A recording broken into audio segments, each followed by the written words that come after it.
to the Efed podcast, the podcast exploring our fantasy wrestling hobby, where the wrestling is written, but the characters are real.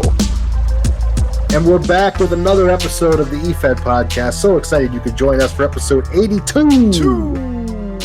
We only get to do that once every 10 episodes, Brian. So 82 is up. And of course, I'm joined, as always, by producer, co-host, Brian. How you doing, Brian? I am doing pretty damn good. How about yourself, sir? I'm doing good, Brian. Not only is it Efed podcast day, but for you, it's release day. Oh, indeed. I'm putting it out there. If you guys like listening to the Efed podcast and you want to support one of us, Brian is a music producer as well as an artist. You can check him out. He's part of Savage Soul's new album, Barbarians, dropped today. Get your copy over at Bandcamp for only $5. Great deal for an album. Otherwise, you can check it out on Spotify and make sure you stream that shit all the time. All the time. Spotify, Apple Music, Deezer, streaming services you've never heard of. It's there. Anywhere you might stream music, go for it. Savage Soul's Barbarians, or you can check it out at swordgang.com. And we're back with the .com. So hope you guys noticed. No one said anything. I was about to say, are we doing that again? We didn't .com anything last week, and no one said a word. Did it on purpose. Skipped a whole episode. Had to cut a few out. See? You see how it goes. All right, guys. Today on the show, episode 82, we're joined by Josh. And you may know Josh. He is the Fed head behind Shoot Project. Shoot Pop Pop. I told him he's going to hear it a lot on this episode, especially in the intro.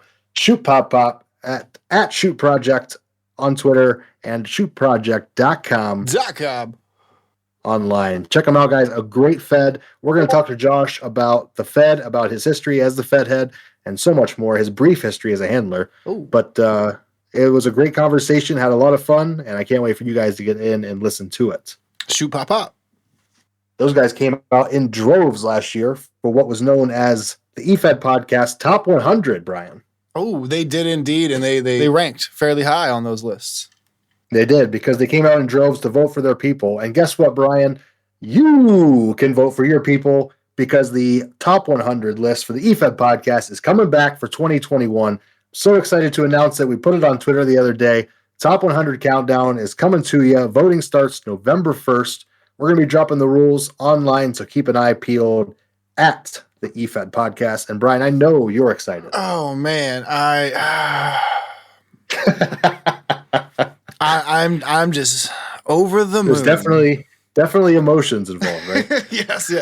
There are several emotions attached to that particular gimmick. So I'm excited to bring it to you guys. We had a great time last year counting everyone down, both on Twitter, on the show, and on YouTube. And we're going to bring more of that to you this year and cap it off with the top 50 tag teams as well. Oh, man. Double the pleasure. Double the fun. The hate comments.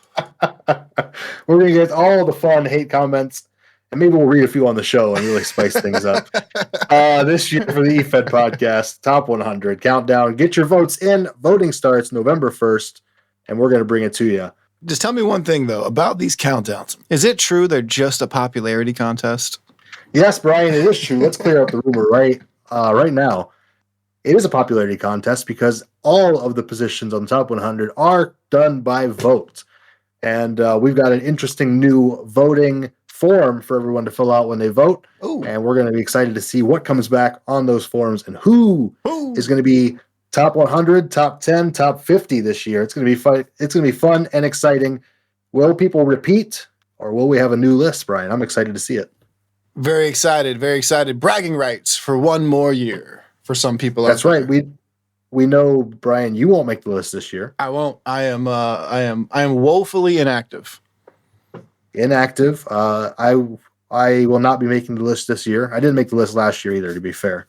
And this year I have not been active for most of the year. So thankfully I have not either. It's been wonderful. So we're going to count down the ones who are active all year long and give you the top 100 right here on the show. So keep your eyes peeled for that and the rules on Twitter at the Efed podcast. Before we get there, Brian, we've also got on the show today the EFED podcast question of the week. And it's another fun one. Brian, what's your favorite EFED wrestler's gimmick? And why is it your favorite? But of course, you cannot pick your own. Oh, man. Homers out there. Oh, yeah. I saw this the other day and I was like, I should probably prepare an answer for this because nothing comes to mind at all. Well, you've been a little inactive and out of the game recently, but yeah, you know what I'll say though? I've always liked, and this is a long running thing because he's been in the game so long with the same character. I've always liked Deacon, Warren Fitzpatrick's Deacon. So it's a little also known as MDG here on the show. Indeed, modern day gladiators. Yeah, it's a little, it's Undertaker-ish, but it's like the light side of things before Shawn Michaels did it. So he's in good company at least. He is, and Deacon's a long legacy character and a good one to boot. Currently over, I think he's over in Defiance. I haven't been in Defiance in a while now. He is active in Defiance to my best knowledge. Warren, let us know. Okay, guys, EFED podcast question of the week. Brian's is Warren, or is Deacon, Warren's character, and mine. We've got a lot of great gimmicks over at classic-wrestling.com, which is what inspired this question in the first place. I know one specifically who is one of my favorites, but he's going to get a ton of votes on this after reading some of the results. So I'm going to skip that one. And I'm going to say, you know what, Brian? One of my favorites is Randall Schwartz. Oh.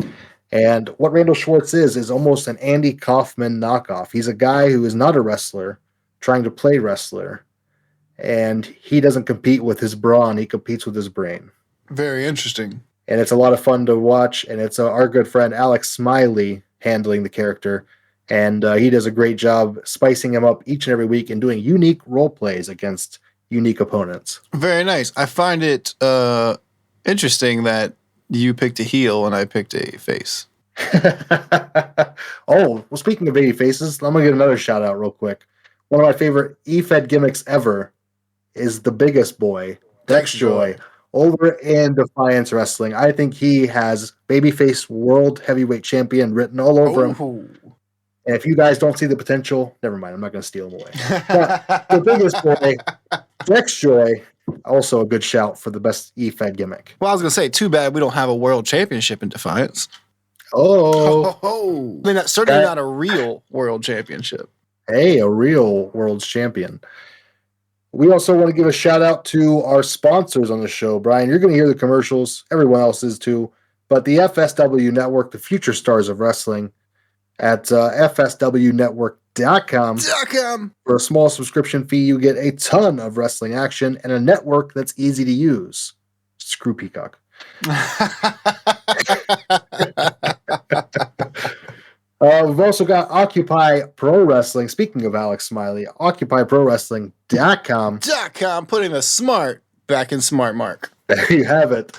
They have great videos on YouTube. They have a great community on Discord. They've got all kinds of stuff. They've got unboxing videos. They've got a lot of fun, interesting wrestling content over at OccupyProWrestling.com.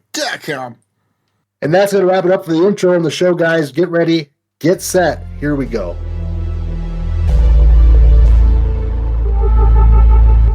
The EFED podcast is a totally free podcast that drops each and every single week for your e-wrestling ears on a multitude of apps. If you'd like to support the show, however, the best way to do so is over at patreon.com/EFED podcast. For as little as $3 a month, you can support both Brian and myself as we crank out more e-wrestling content with perks such as early releases and special Discord designations. And if that's not enough EW action for you, jump up to the $10 a month tier and you can get a free EWT's t-shirt design, early and ad-free editions of the show, as well as access to our monthly Q&As, bad graps, and more. And if you'd like to be a sponsor on the show and get your ad played, the best way to do that is the sponsor level on Patreon with all of the previous perks plus weekly commercials on the show. Check it out over at patreon.com/EFED podcast. We greatly appreciate your consideration. Occupy Pro Wrestling, putting the smart back into smart mark since 2012, with a community on Discord and message boards, merchandise, a weekly vodcast on Twitch, and much more. check out everything from us and our site partners at OccupyProWrestling.com. Efed Tees, the #1 source for Efed merchandise, offering custom merchandise made for your wrestler, tag team, stable, or Efed. Whether you want a high-quality t-shirt, face mask, hoodie, hat, it doesn't matter. We can help you out over at efedtees.com. Do you have a custom logo for your wrestler? Awesome. We're going to slap it on a shirt and help you out real fast. If not, no problem at all. We have a custom design service too. You can work with a graphic artist to get the perfect design made for your character. Go on over to ewtees.com and click on Want a Shirt to get your shirt started. efedtees.com. For over a decade, Defiance Wrestling has redefined what an E-Fed can be. An angle fed with a rich history and a colorful cast of characters, Defiance Wrestling offers a drama-free environment with some of the most experienced and talented writers in the history of the game, with a level of consistency that few other promotions can offer. With on-time events, micro offerings, and even a long-form in-character radio show, as well as a forum home on the classic fwrestling.com, nobody, I said it, nobody does fantasy wrestling quite like Defiance. Come, see what all the buzz is about. Come check out defiancewrestling.com. You heard me.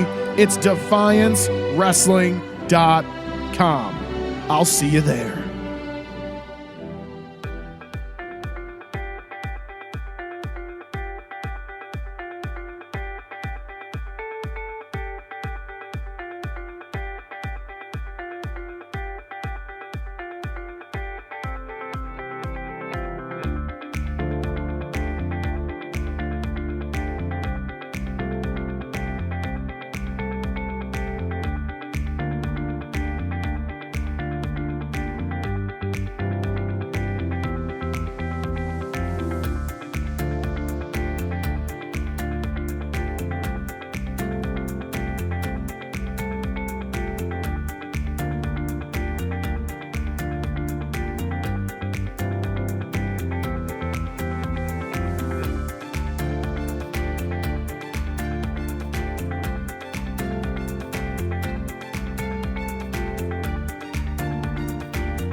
All right. We've got a brand new sponsor here on the podcast. I'm excited to bring him to you because, guys, this is the real deal. This is not an EFED. This is pro wrestling at its finest, and welcome back to a network that's easy to use. We've got the FSWnetwork.com as our new sponsor. That's the Future Stars of Wrestling Network. You can check it out. One of the top indie promotions on the West Coast. They have their own network now for $6.99 a month. You'll get access to over a decade of content, including wrestlers that you and I both know, like Karrion Kross, Matt Hardy, Chris Bay, Zoe Stark, Brian Cage, and so many more. You get access to network exclusive shows, live streams, specials, and more. They've got pay-per-views. They've got weekly shows. They've got shows that just got uploaded that are from July. Guys, this thing is going quick. It's growing quick. Get in on the ground floor before it goes up. $6.99 a month is not bad for 10 years of content. There's content on content on content on here. And for what I'm hearing, even the original series are getting more views than some of the wrestling shows. They're that good. Check it out. FSW Network, the future stars of wrestling, right now at FSWnetwork.com. All right, it's time for the question of the week here on the EFED podcast. This week's question of the week: what's your favorite EFED wrestler's gimmick, not your own? And we're going to see what we got here on Twitter machine first. Brian, up first, we got at Thatcher Rex. It's Thatcher Rex. # Ook. Project : Revolution. He was a failed experiment that escaped from the government, which left him batshit insane. He hallucinated entire worlds. It was made all the better by his pick base being Ultimate Warrior. Another man who hallucinated entire worlds. And some real hot takes on race and politics. And we got up next another common answerer here on the podcast. At Armenian Beast, it's Philip Legault. Lego! Quite liked Asylum from UWE. Hannibal Lecter as his pick base. All about being an unstoppable killing machine, except that he'd put these instances of abject normalcy into his RPs, making you doubt if the whole Mad Men thing was all an act. Interesting. Nice way to twist it, yeah. I mean, hey, even Hannibal Lecter ate fava beans. He did, with a nice Chianti. Chianti. All right, up next is Trey Boucher. He's at Boucher Trey. You can do it, Trey. Currently at Regan Voorhees, blue blood militant, animal rights activist, and complete sociopath.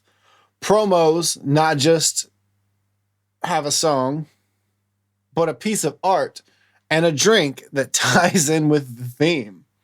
Very dry sense of humor. Everything from pick base to moveset to gear is super clever and spot on.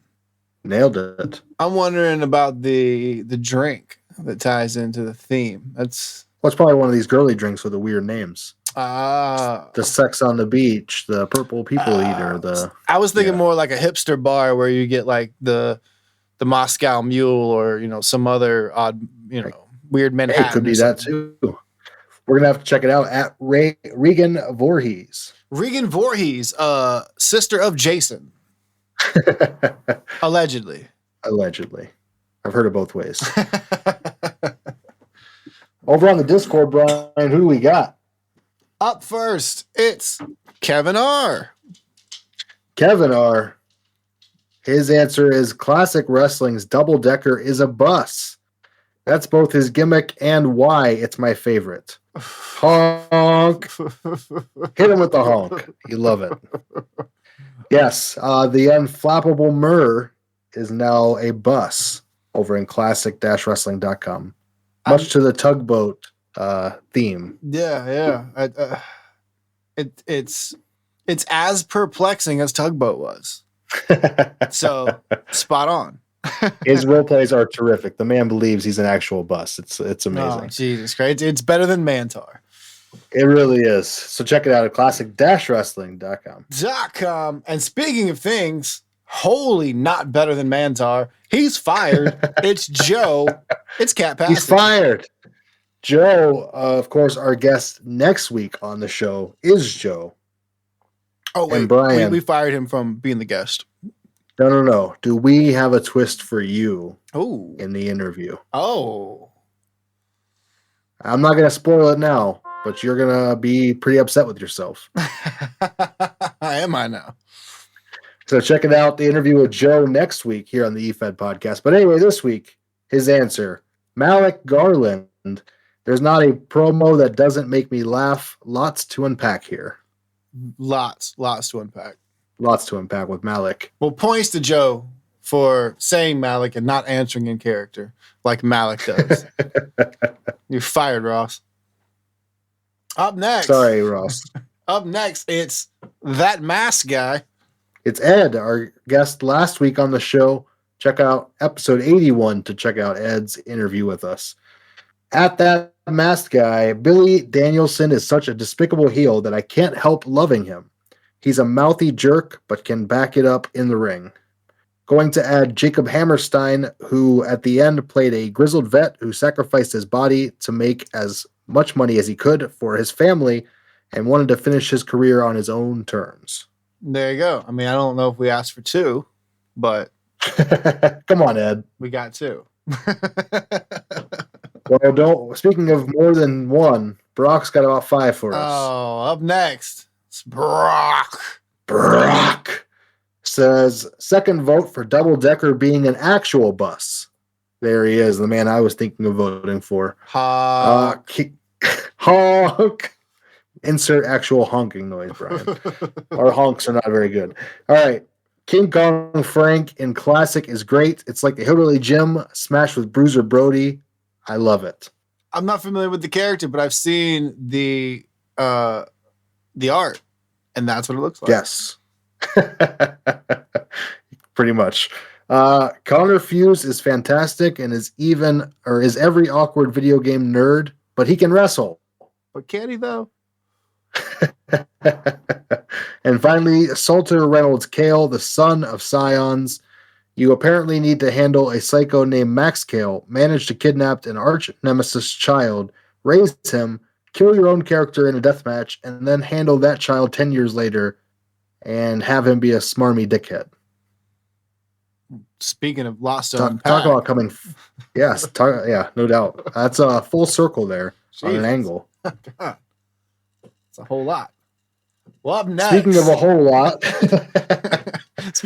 lot. It's number 99 from last year's top 100. Coming soon. It's King Acehole from EWC. It's Ace King at his height, the 46th president of the United States edition of Scorpio in the EWC. Flash phone? That's a good gimmick. I'm the president. That's a great gimmick to run with. I'd like to wrestle now, please. Does the Secret Service interfere in all his matches? That's all I got to know. Oh, would have to. And not just they can't let him get hit. Not just that, no one else can interfere because the Secret Service has to come out ahead of time to clear the ring. They clear the ring if there's ever a beatdown. It's perfect. Yeah, that's actually really fantastic. Okay, moving on. Sorry. Well, up next, Warren. It's MDG Modern Day Gladiators. Check out. He's got a Kickstarter going on out there, folks. It's in week 1, I think, or maybe week 2 now. Make sure you check that out. But up next, it's Warren. Warren says gimmick is different than favorite characters. Henry Keys is a unique one that seems straight out of Chikara. Yes, a time traveler. Indeed. Yeah. If you switch ant antennas for steampunk goggles, Bob's your uncle on Henry that one. Keys. The airship captain himself. Well, up next, speaking of no one, because he is a figment of your imagination. It's Alias, aka Elias, aka Pseudonym, aka Shujin Yama, the premier American champion of Classic-Wrestling. .com. He says Dr. Louis DeVille, evil psychiatrist played to perfection, the right kind of menacing combined with subtlety. And Game Girl, actual video game character. Just check out this roster page, especially the moves list. Brian, I'll let you read that one off. http:// I'm kidding. xwf99.com/ It's not all on the screen. We don't give up on a bit, folks. All right. Up next. Speaking of not giving up on a bit, up next, it's Bobby Dean. He says, you can't beat a bus. Double-decker for the win. Yes, Murr's character is truly amazing. You have to read those 750-word RPs. Other than that, I'm a huge fan of Lunchbox Larry, of the lunchbox that Larry carries around. Yes, we have Lunchbox Larry, whose finisher, of course, is the knuckle sandwich. The way you first read it, Lunchbox Larry made me think of Leisure Suit Larry. And anyone, yes, very much so. Anyone who had a PC around 13 years old knows what's cracking with that. That's right. But yes, Lunchbox Larry, the tag team partner of Bobby Dean. They make up the team of Bobby Dean and Some Man, aka BDSM. Oh, that's problematic. Anyhow, I think it's fair to say today's question is very much a litmus test for the top 100, and obviously in this test here, Double Decker won. So now in the chat, in the Discord, on Twitter, everyone, fight. I could say, based on this question of the week, it is clear that Double Decker has shifted gears. He has overtaken some of his opponents, and I think he is poised to fly down that highway to success and pick up, that W. I mean, hey, he's been in the game for a while. He's doing his thing. I'd wager to say he's running right on time. Oh, amazing. Double Decker for the win. All right, guys, that's it for this week's question of the week. Check it out each and every week on Twitter, twitter.com/the Efed podcast. It's pinned to the top of that profile, just like you pinned your last opponent at the pay-per-view. Oh, check it out each and every week. Answer, and we'll read your answer right here on the show, unless you're Greg, who gets his answer in right after we record. Sorry, Greg. Check it out next week.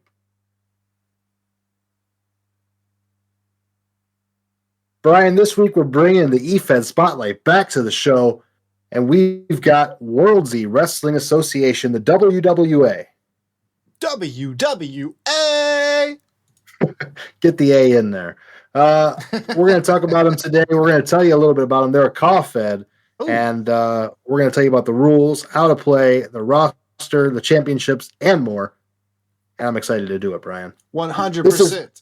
This is one that was recommended to me by our good friend and sponsor, OCWFed.com. Well, shout out to OCW, one of the best-selling shirts over at EWTs.com. That's right, EFedTees.com. So, I'm interested. This call, we talked before, this call thing is all brand new to me. Two things. One, A, is this a big call? And two, how does this call work? This call is a subscription-based Efed on twitch.tv/Worldsy. That's WORLDZY. Subscribers will have a custom character at their request with movesets, a look, an entrance, etc. And the subscribers will start off with 95 overall and will rank through being in the streams, watching video on demands on YouTube, and their win-loss record and winning stat boost level up giveaways. So after coming to 3 consecutive streams, you'll be placed either on Havoc or Breakout. And at the beginning of each season, there will be a draft to keep things fresh, and GMs will be choosing characters they want to have for their brand. The WWA has Worldsy's awards event. There are many fun awards such as Best Superstar of the Year, Rising Star, Best Rivalry, and Best Heel and Face. So, Brian, this is a subscription-based Efed, so something we've never talked about here on the show.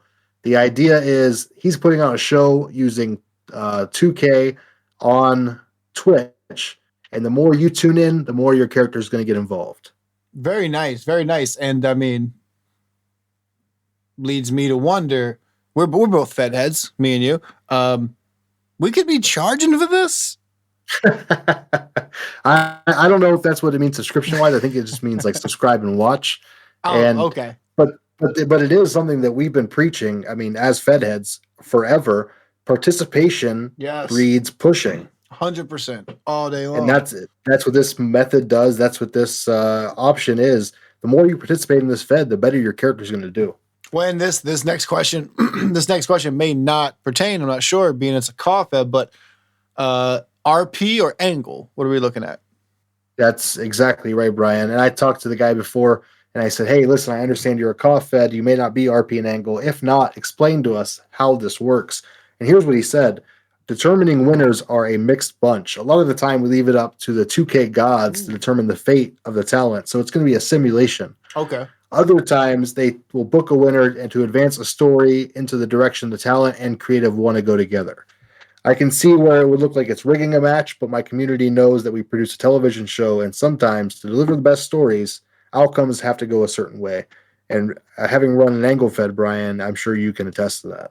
Oh, yeah. So, I mean, basically, whether it's the 2K gods or it's the booking committee, it's God booked. Yep, absolutely. And when it comes to telling a good story, you have to do some of that. In RP Feds, a lot of people, they have a challenge because you start a story and then maybe your contender loses a string of matches or whatever the case. It's really hard to keep continuity. So 100%. I'm glad that they're able to do that with this method. That's why Angle's better. But anyway, so shows and pay-per-views, what kind of schedule is the WWA running? So they're running every Tuesday at 6 p.m. EST on our live WWA show. It's their NXT, basically.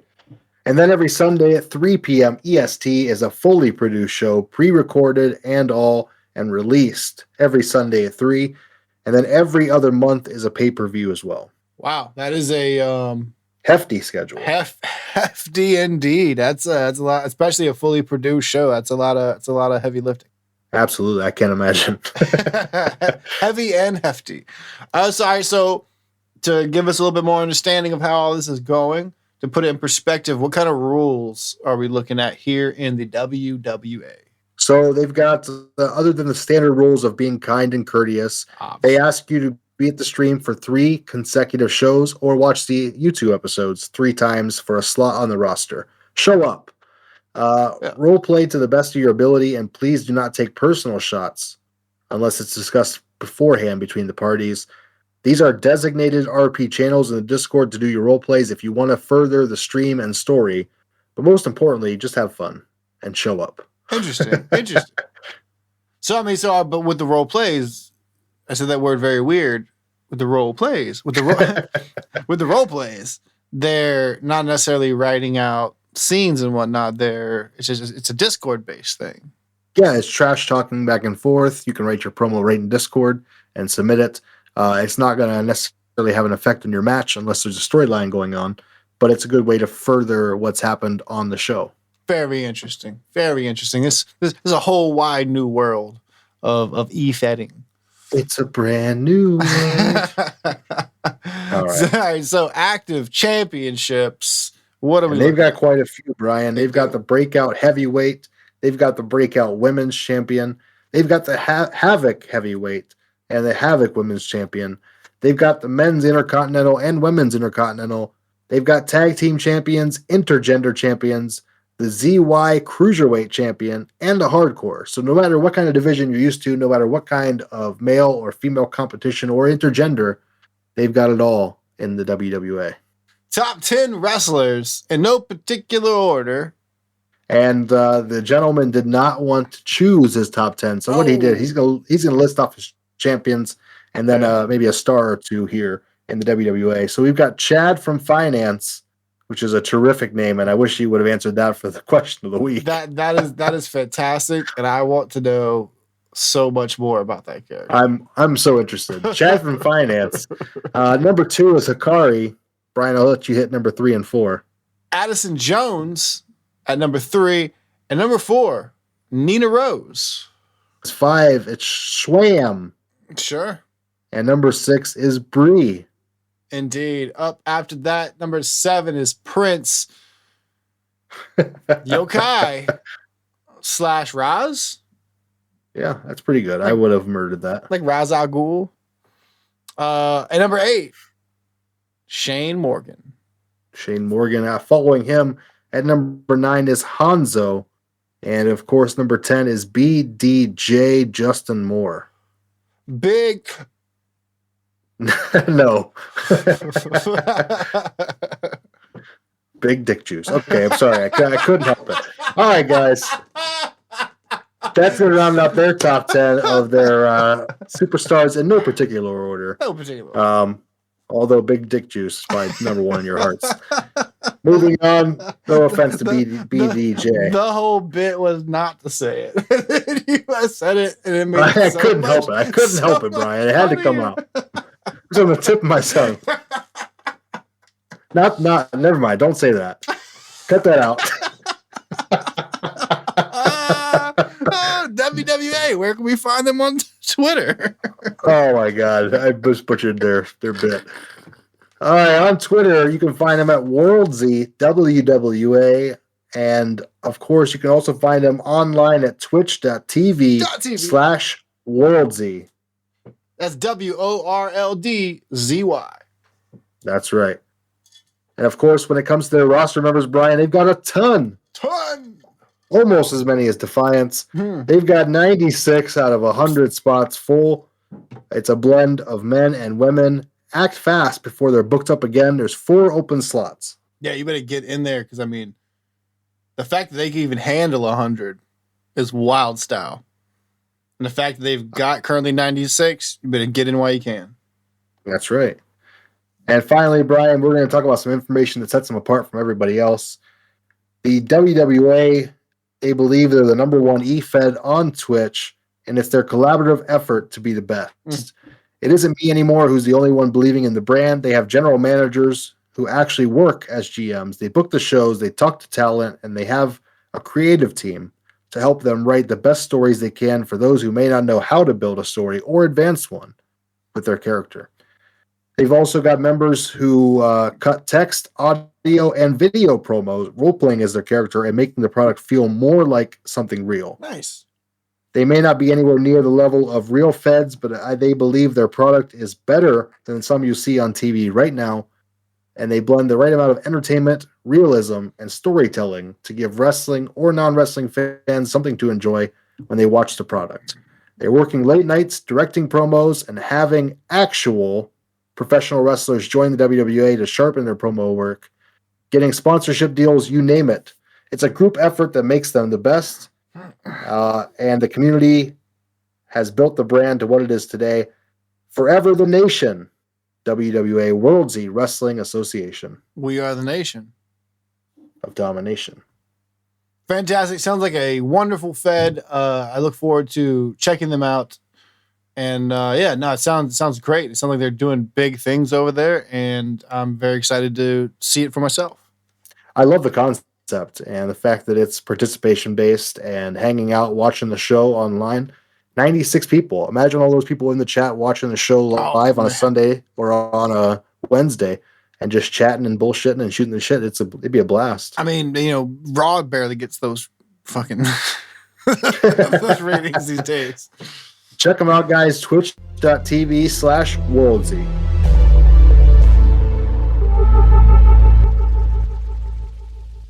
Hey, everybody. Welcome back to another edition of the Efed Podcast interview series. Today, we're joined by Josh. Josh is the man behind shootproject.com. You can find him on Twitter at shootproject. We're going to talk to him about the Fed as well as himself. And we're going to banter about the history as well as what's going on right now. Josh, how you doing, buddy? I'm doing good, man. I cannot complain. It's starting to cool down here where I am. I live in the South, so you know how that goes. There you go. It's cooling down there. We are getting hammered with rain today. I don't know what's going on. I mean, maybe it's one of those like pop-up thunderstorms that you see every once in a while. It could be. I see you are the rainmaker on Discord, so that could have something to do with it as well. Maybe it's my fault. I'm sorry. I apologize. Well, Josh, I'm excited to have you on the show today. I'm glad you decided to join us. Shoot has been a big part of the Efed podcast Discord since the top 100 last year, and you guys really came out in droves to vote for your guys.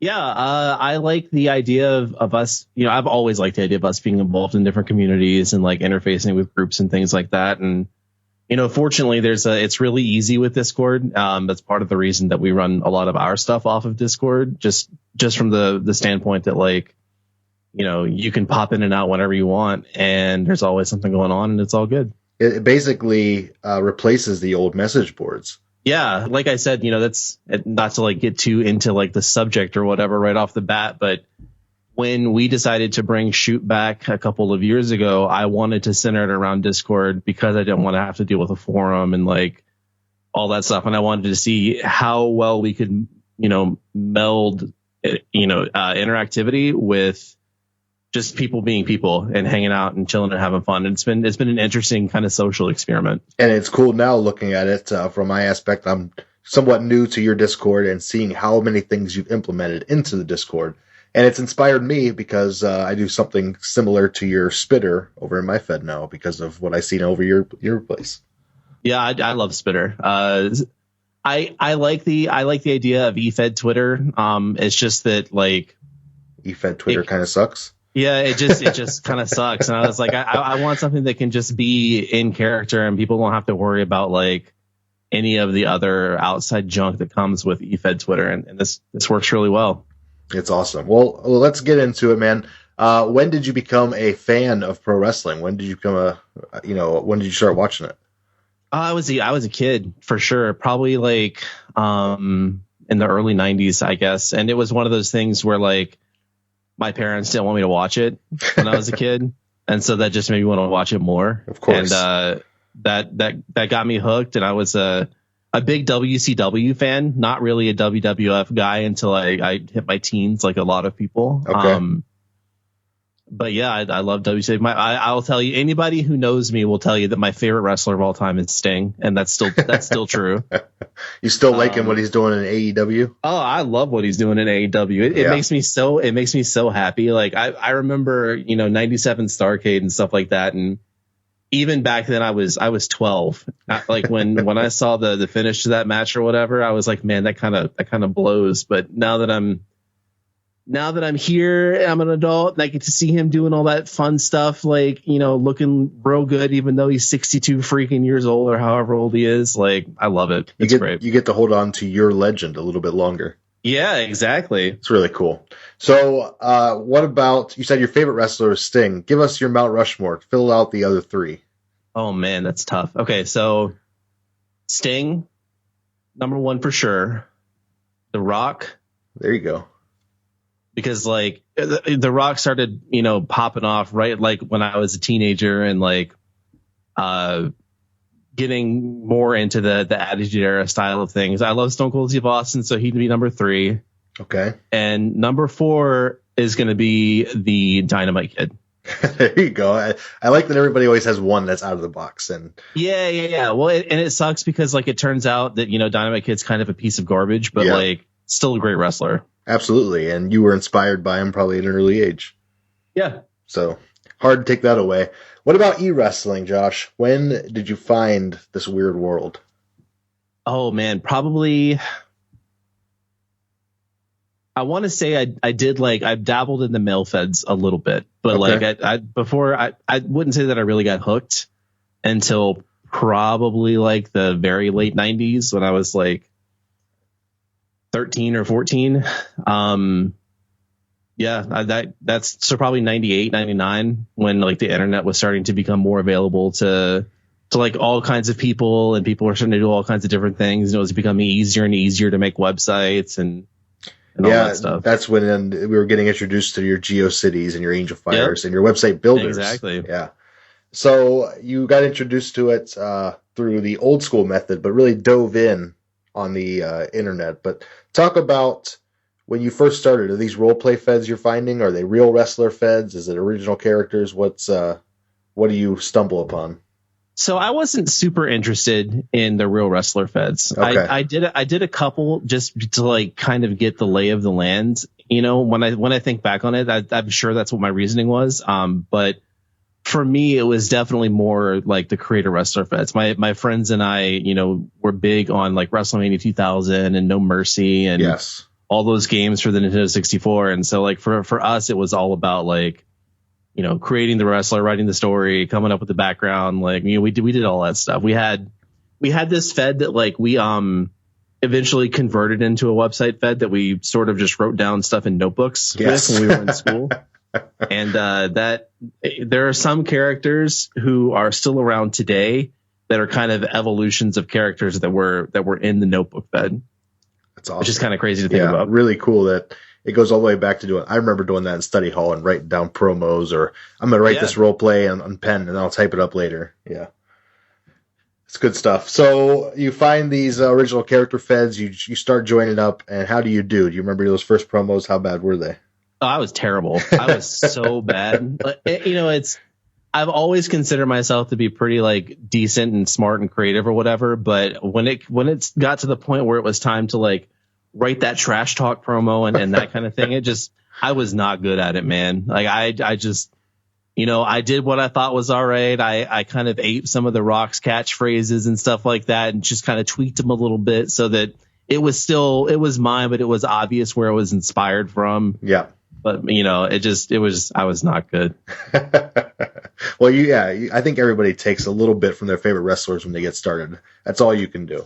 So you get the lay of the land, and when do you decide to become a Fed head? What inspires you to do the other side? Really, the Notebook Fed kind of inspired me.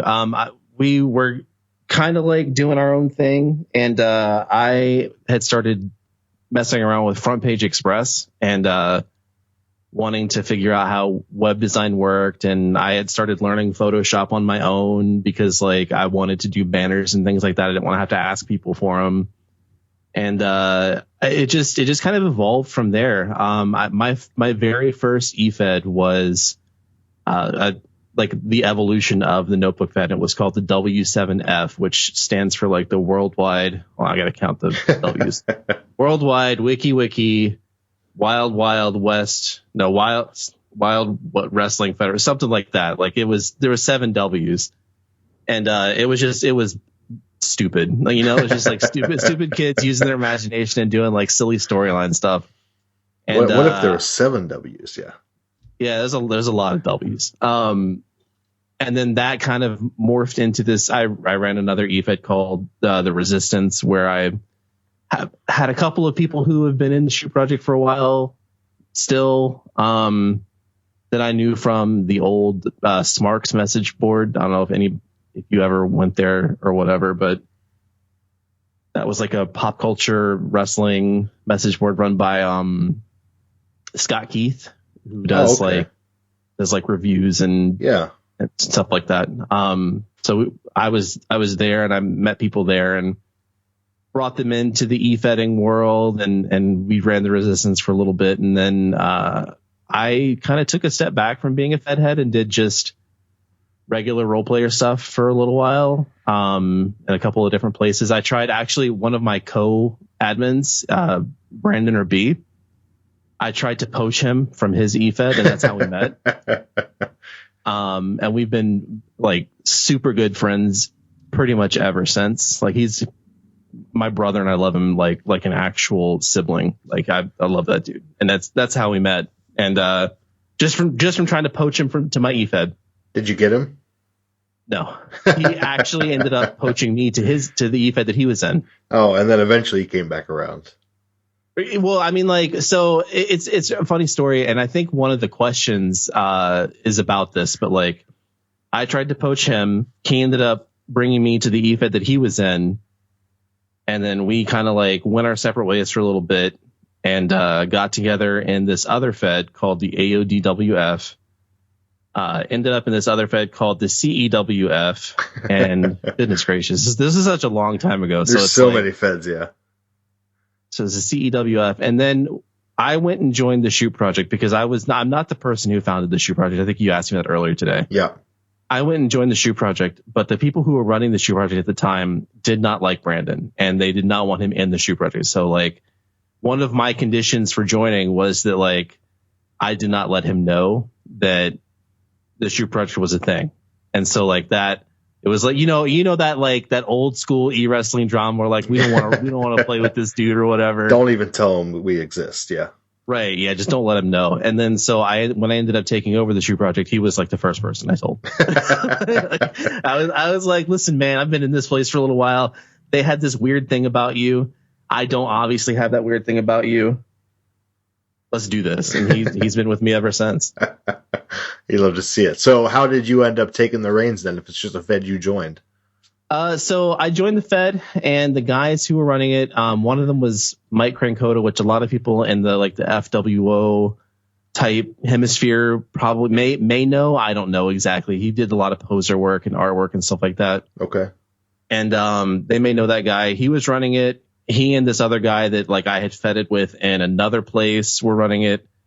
And so I just joined and did the thing. And eventually like they started getting, slower and slower and slower with the results. The tale is old as time, I'm sure. Yes, as goes e-fedding.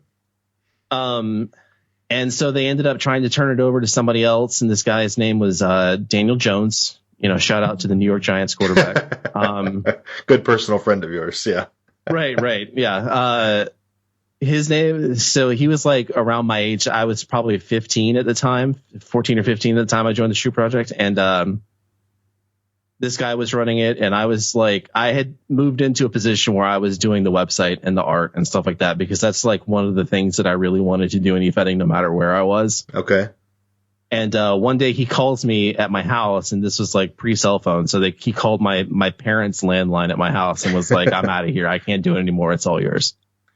At this point, you're controlling the website, so you already have the admin access. Yeah, and yeah, basically says, "I'm done with the Fed." Yeah, he made some really questionable booking decisions, and people kind of like were gonna revolt, and they were like, "Listen, Josh, like if you don't do something, then we're gonna be out of here." And I was like, "Well, that's not gonna work for me." So the dude called me, and he was like, "I'm out of here. It's all yours," and that was that. And I've been running it since 2002. That's incredible. Yeah. And at a young age, you were a teenager then. Yeah, I was 17 years old. 16, I guess I was 16 years old, and then I turned 17. But yeah. So running a Fed at 16, what are some of the challenges you face early on with running that website? Oh, people who were older than me who think that they knew better about booking was a big one. And back then everybody was like super cutthroat and trying to like get over on everybody else and that kind of thing. So there was that too. This is back. If people don't remember, this is back before like OOC communities. Yes, you had a message board, you had an OOC channel, and you got to know people. I mean, I guess, but it's nothing like it is now. There was no social media. There was nothing like that. It was just, hey, I'll leave a message and maybe someone will reply. Right. So to give further context about that, we did not have like a music forum or like a TV shows or general forum or anything that like you go to that was like, how you killed time or blew steam off or whatever. It was just like our wrestling forums were just like just the Efed. Like there was no like, there might have been something for like wrestling shows and like a wrestling forum to talk about WWE and stuff like that, but it was mostly just all related to the Efed, and people didn't really interface outside of it. There were people who had like, their clicks and stuff on AOL Instant Messenger, but other than that, like there was not a whole lot of like people just being cooperative. It was very much a kill or be killed kind of world. Absolutely. So anyway, go ahead. I'm sorry. Yeah, so like I totally lost track of my train of thought. So you're running the Fed. It's early on, and you've got all these people questioning everything, questioning booking, questioning where you're going with things. Yeah, so there are people who were just there to be the world champion, and that was just a struggle for a lot of people sometimes. And there's a lot of like, are you sure this is the right thing? Or people talking, in DMs or private messages, I guess back then, is this really messages? The right thing? Yeah. People getting upset about who wins and who loses. And we had a crazy schedule back then too. Like we did we had a weekly show. We did 4 role plays per show. And what kind of word limits are you looking at? So we did not. I never had a word limit because I always thought that like word limits were kind of lame. So there were people who would do like 3,500 word role plays, and there are people who would do like 1,250 word role plays, but they would do 4 of them. So there are people there who were writing like 15,000 words a week, and if they didn't win, then they got very upset about that. Of course, and looking back on it, you kind of understand, but at the same time, like I'm not always looking for reading a novella. You know what I mean? Especially when I was like 16, 17 years old. Let me get in and get out, right? Right, exactly. And that was one of the challenges. A lot of it was like coordinating people to get the things in on time, helping people to understand that a lot of the time their spot on the card is in direct like compatibility with what they're providing me. Yeah. Because like I can't write, like we had big cards back then. We had like 8 to 10 matches per card, and that was a weekly show.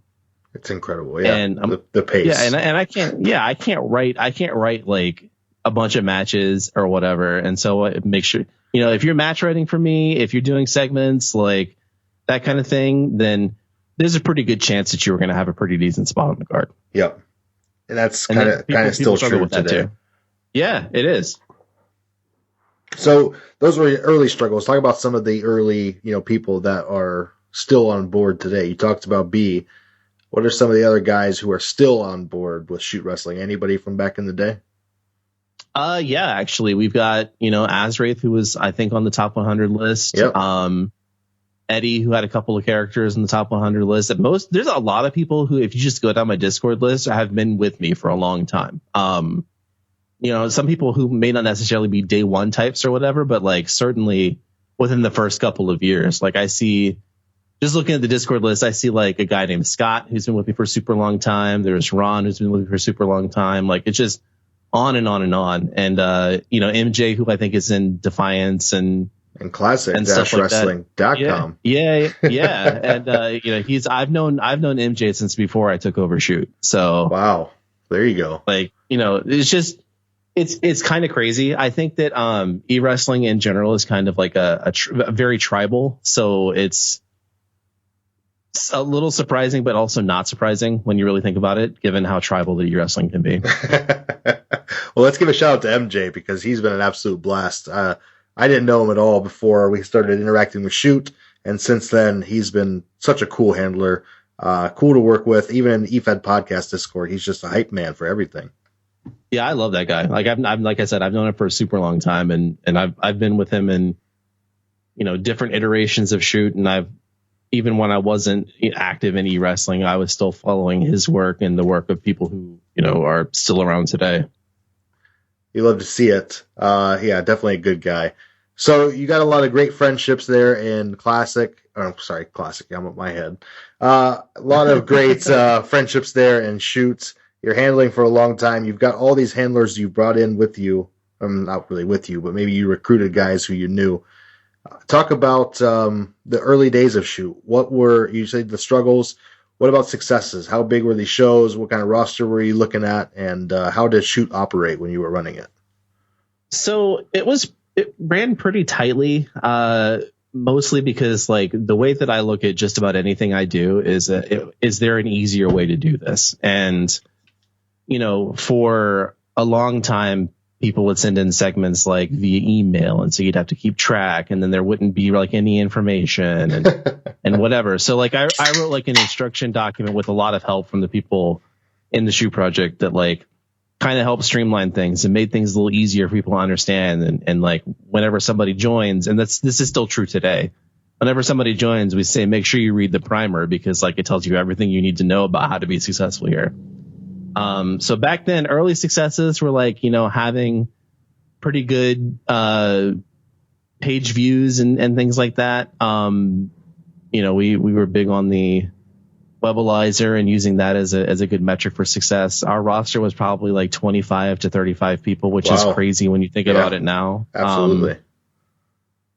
Shows were, like I said before, probably like 8 to 10 matches, and those were like well written, fully like described out matches. It wasn't like a summary or anything like that. It was like a bell to bell, instruction, introductions and entrances and all that fun stuff. Like it was pretty wild. Like if you ever, and I'm not going to like tell people to go look at our archives or anything like that, but if you ever find yourself looking at our archives for whatever reason, like look at some of our early shows, and it's wild, like how much writing was done. And on a weekly basis.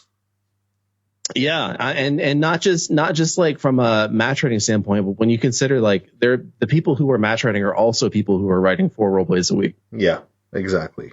Participants in more ways than one. Yeah. So this Fed is open, it's running, it's healthy. How long does this first iteration of Shoot go? I think that we ran from 2001 to, I want to say 2005 or 2006. Wow. Great run for your first time at, really being the Fed head. Yeah, it was awesome. And then I don't remember why we shut down. That was probably some stupid like interpersonal drama that led to branching of e-feds and things like that, or places breaking off and other places popping up. And so at some point did you take a break? Yeah, I kind of, so pretty much any time Shoot Project took a break, I took a break. once I kind of got into the Fed head space, I never really wanted to leave it. So it was very difficult for me to try and just Efed in another place. Yeah. So anytime there's a break in shoot action, I'm also probably inactive. There was only like maybe one or two other Feds that I tried to do my own thing in, and it just didn't hit the same. Yeah. It's tough when you have your flavor, you already know what you like, and you're doing it to try anything else. So Shoot Project is going on for this first iteration for 4 or 5 years, healthy and strong. What about when you come back? Who are some of the major players that come in at that point, or are they the same guys? It's all the same guys, pretty much. We pick up like one or two people that kind of hang around a lot every iteration. So like back in the day, it was very much the same kind of old crew that I have still today. And then in 2007, which is when we came back, we pick up a couple of other people who may have been in one of those branched off EFEDs or whatever that has since shut down. And so they're looking for a home, and they want to work with the people that they got to know in these other EFEDs and also with new people. And it just kind of like, there's a lot to be said about, when you have longevity in this hobby or whatever, people just kind of find comfort in the places that they know and the people that they know. Yeah, there's no doubt about that. You get with a certain group of people, and it's hard to just branch out and be the new guy in an Efed again. Mm-hmm. So Shoot Project's going strong. You talked about the early days. What about these days? Obviously, you've got a strong roster. You've got a nice website over at shootproject.com. Yep. And what about what's going on today? What separates today from the old school style? So we are using Fire Pro Wrestling as our, when I started messing around with this idea, I started messing around with the idea for this new iteration of Shoot Project back in 2017. Okay. And we didn't officially return until I think right around when people started going home for the pandemic. Yeah. So I started playing with Fire Pro Wrestling stuff a couple years ago. It got more sophisticated, and so therefore I was like, this might really be something. And one of the things that we've always struggled with in previous iterations is match rating, as I'm sure anybody who is listening to this can understand. Yes. Match rating, I love the finished product of a written match. Don't get me wrong. The process of writing a match and having to coordinate all that stuff is just absolutely for the fucking birds. It's laborious, man. Yeah, it takes so much out of the people that are on the roster. And at this point, I go down my list and I see people who, we were in our early 20s and stuff like that when Shoot was in its quote heyday, end quote. These are people who are parents, who are have super hectic full-time jobs. They don't want to spend hours of their time, or they can't spend hours of their time writing a 2,500 word match to make sure that everybody gets everything they're supposed to out of it. And so I was trying to solve that. And so when I started showing people what Fire Pro could really do, that was a big thing for them. And then also the ability to create and see their wrestler actually doing the things that they wanted to do. You can see their finisher. There's a way to do entrances and stuff like that. And that's the kind of thing that has never really been a big deal in role playing and angle feds, because it's all written. And there are some feds who really went for it, but I never had the time to do that. So yeah, it's tough. It's like you said, there was never a visual element. Some feds had poser, but most people, it's just graphics. It's you pretending to be your iteration of Brock Lesnar or whatever the case. Now you can see your guy in what kind of kind of ring wear you want them in, and you can see them hit their finisher on the other guy with the championship. It's really cool, and it's a different way to go about things, and it's something I didn't know existed 5 years ago. Well, and it's kind of crazy because there are so many little atmospheric things that you can do too. I spent the time to learn how to inject my own artwork into the game, so that you see the Shoe Project logo on the ramp, and like, you know, the logos for the shows on the ring mat, and like all that kind of stuff. There's just things that help like bring the world together. And I realized that when we started this iteration, a lot of the little things that people really like about Efeding are going to be lost because we don't have written matches. So we have to like fill in that void somewhere else. And so for me, that was making sure people can see their wrestlers, making sure that like the entrances are a thing. And I've since cut back on doing entrances like on regular shows. They only show up in pay-per-views now, but I digress. It just takes more time.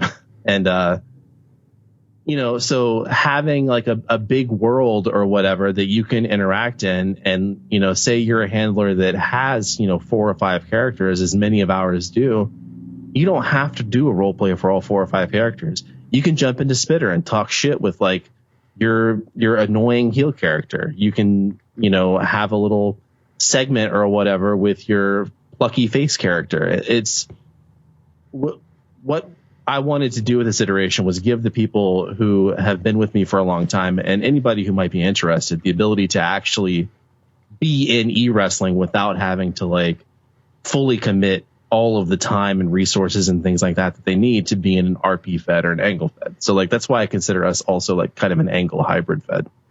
And you are, because in the past, I believe Shoot was a role play fed. Yep, that's correct. So you guys were a role play fed before with judging and writing and the whole shebang, but now it is not role play based at all. How do you determine winners when it comes to these matches or feuds? So the game, like we, with very few exceptions, we let the game run the winners and the losers. So it kind of provides like an anything can happen element to people's stuff. Obviously, like there are ways to control winners and losers if we really need to. And I will ask people, you know, in their feuds and things like that, if they have a specific winner that they need to have happen on a specific show. But other than that, like it's just like an angle fed in the sense that, you know, you either play off of what you see on the screen or you contact me and let me know, hey, I need, you know, my dude to win this time. And it's going to lead to, you know, the other dude winning at the pay-per-view. So like there's some control there. It's just that like there's no match writing, and that's a big thing for a lot of people. It's really cool. I love the concept of introducing the game into the results, because if you look at your results, what you'd expect when you tell people it's a Fire Pro fed, I expect to go to YouTube and check out you know, a string of results that are half written, half video. But that's not necessarily the case. It is all well written and well formatted onto a web page on your website, and it's easy to follow along, read a seg, hit play on the next match, watch it, what's going to happen, and then move on to the next, you know, piece of story or segment in your show. Really dig the design and the layout of how you guys do things. Well, so I appreciate that. And it's one of those things that like I really wanted to fine tune at the beginning. And so like you'll see, you know, if you go back in our Discord or whatever, you'll see me having like manic episodes over whether or not this looks, you know, whether this looks right, if it flows correctly. Like, you know, it's just I'll get on a tangent and just like, and people who hear this who are in Shoot are going to laugh when they hear it. But like, because they know, like they'll see walls of text from me that's just me like spitting ideas out onto the you know, channel or whatever. But it is like it was, like I said, it was important for me to give people the ability to do this without having to like really compromise their time. And I think that the video game helps with that. And it's like you said, when you go look at Fire Pro Feds, it's just like one big YouTube video that's like 2.5 hours long. And frankly, nobody's going to sit through that. No. Like with this, you know, the matches break up the segments. It feels like an old show, you know, a show from Shoe Project of old. One of the things that this also solves is people getting upset about their matches not getting fully read or whatever. Because that was a thing. Yeah, well, a match writer puts a ton of effort into a match and tries to incorporate your strategy or your angle. And if people don't appreciate that, it's tough as a writer. Right. So this takes that element out completely, because now it's just a simulation. Well, yeah, and I don't give a shit if you go back and just watch the last 5 minutes of the match or whatever. And I'm sure many people do. It's the same as skimming a match, yeah. Yeah. Like, listen, it takes me a couple of hours to record the matches, and then I just have to upload them to YouTube and plug them into the show. Like, if you don't want to watch the whole match, that's fine with me. I don't care. Like, no one's going to quiz you. Yeah. Right. Like, I have that on the screen recording while I'm doing other stuff. Like, it's not that big a deal. You didn't even watch the match. In most cases, no. To be perfectly honest, like, what's important to me is that the match is, one, has the right settings going into it. Yep. Two, if I'm playing an entrance, it's got the right entrance music and all that stuff. And then the finish. Like, I need to know about the finish because that's when I cut the video. Like, right. That's pretty much it. It's really cool, and it's almost like the perfect. If you're an old school e-fedder like you and I are, and you used to write everything, this is almost an easement into the new video game style of e-fedding. There's so many 2K feds, there's so many Fire Pro feds, and this is almost the intermediary. And I think it's so cool. And again, I assume you are the web designer for the new shootproject.com. I would loosely call me that, just because like I really just yanked a WordPress template and configured it the way that I needed to. Gotcha. Yeah. Well, technically web designer. So, well, I really like it, and you guys can check it out at shootproject.com. Earlier on the show, we had Ben, who also interviewed with me. Talk about Ben and his contribution to Shoot Project. I love Ben. Ben is actually one of the people who is new to the Shoot Project in this iteration. But like, he's apparently been in the Shoot Project's orbit for a long time because he knows so much. When we first started talking, like I was convinced that he was somebody from before that just didn't want to like, right. Yeah. Like, I thought he was, I had a couple of people in mind that I thought he might have been, excuse me. But he, he apparently is not. And it was just, he's just a dude that like followed the Fed for a while. And I guess like he knew people who had been in Shoot, and like he knew people who were running Feds at the time that like Shoot was big in 2005, 2006. Like, he's great. He's an incredible writer too. Ben is too good of a writer for his own good, actually. Yes, he is detail oriented. That is for sure. Yeah. Like, and it's, I love him. He's a great guy, and he's local to me, which turned out to be a crazy thing. So like, we've run into each other a few times now. I love Ben. My only thing about Ben is that I wish that he would, own the fact that he's actually really good. Like, it's instead of always putting other people over. Yeah. Yeah. He should. Ben, you're really good. Yeah, you are. There you go. Like, get out of your own head. You can do it. Well, what's next for Shoot Project? We just finished up the pay-per-view cycle. Okay. I think that we are either one set of shows or two. We're about to post our second set of shows out of that cycle. So we'll have a couple more of those, and then do another pay-per-view, and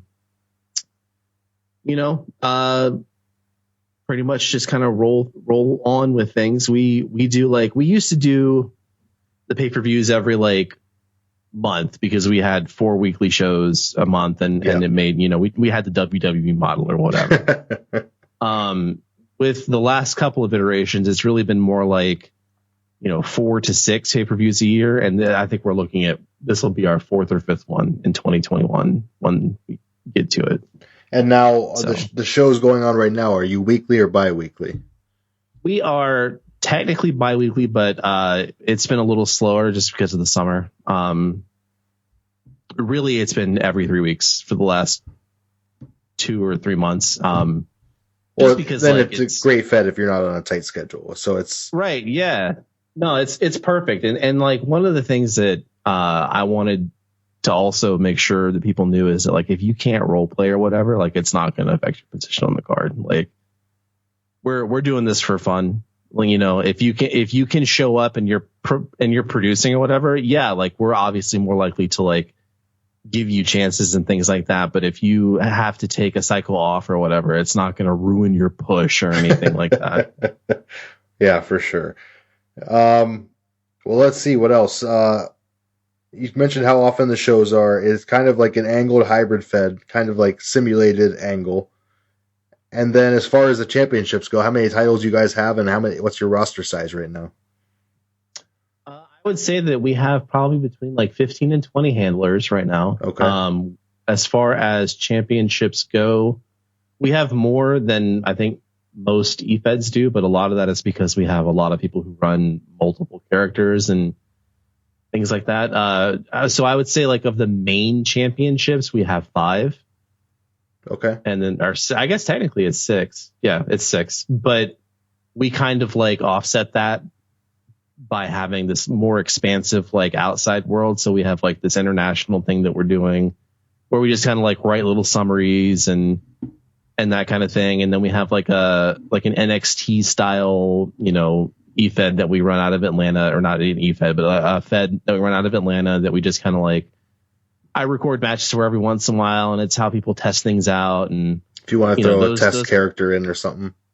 Yeah. Just something that like, if you have an idea for something and you don't want to like fully commit to writing it out, you want to see how it wrestles and stuff like that. And like, that's what that place is good for. So, we have championships that kind of accommodate each of those types of situations. But so when it comes to the titles and in a simulation / angle fed, how important are wins and losses, and how important is your participation in segments and things? Like, what determines who's going to go for which title?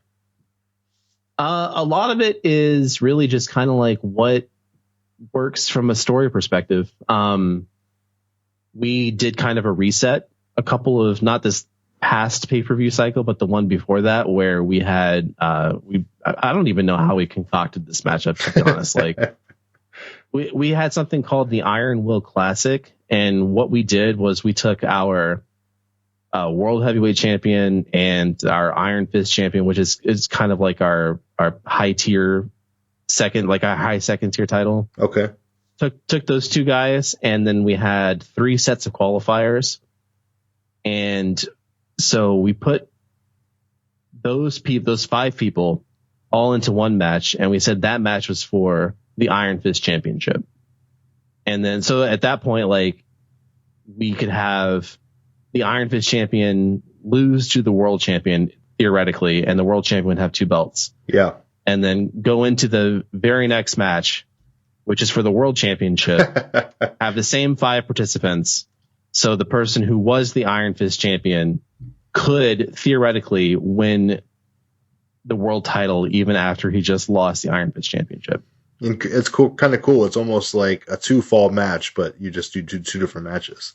Yeah, it was wild, and people got super into it, and it was a really great way to like put some shine on some characters that were, a little new and that kind of thing. And it ended up like giving us like the longtime world champion got dethroned, and the Iron Fist champion was the world champion. Like the guy who was the Iron Fist champion lost his title and then became the world champion in the very next match. Like it was awesome. Like it was just, it sounds convoluted as crap, and but I get that. But it worked out just the way, like almost the way you would imagine it could work out. Yeah, it was perfect. Like the very last match, the last 2 participants was the guy who ended up winning and becoming the world champion, and then a young character. And one of the things that's kind of unique about Shoot, in my opinion, is that like, because it's 20 years old, a lot of the people who have been with me for that long had decided to write like 2nd generation versions of characters and things like that, and I'm one of those people. That's awesome. So the son or daughter of. Yeah, so like son or daughter of somebody. So like, to give you an example, Azraith Dimitri has been with us for a super long time, and he writes a character called Nemesis or Judy E, and that's Azraith's daughter. And so like, it's been super, like he's the one that kind of inspired that, and then all the rest of us were like, damn, that's actually like a really great idea. Yeah, it's a pretty cool concept. Yeah, for sure. Yeah. So what about new members? Are you guys currently accepting applications? Yeah, listen, I would love to have anybody in who wants to be in and give like this weird, crazy format a try. And I say weird and crazy, but like when you really boil it down, it's not that weird and crazy. Anybody who might be interested is welcome to come along. Everybody in the Discord is super friendly and super helpful. You don't have to have the game or whatever to participate. We have people who are dedicated creators and do all the creating for you. They work with you. Like Eddie is one, and he is he's like our main creator pretty much. He's done so many, and he just really enjoys it. Like he enjoys working with people, working with new people, and like bringing them in, and getting their help with like ironing their character out the best that they possibly can be. And yeah, it's great. So yeah, if you're listening and you're interested, come on down. We will make you feel very much at home. You can ask the number one person on the top 100 EFED list, Lindsay Troy, how that's worked out for her. She loves it here. Yeah, so you guys have had a couple of the guys from both Defiance and Classic. You guys have many crossover handlers between Lindsay Troy, Joe, Cat Pasadity. I love that guy. Dr. Ned Reform over there, I believe. Oh my God, Ned Reform is such a great. Bring Ned Reform back.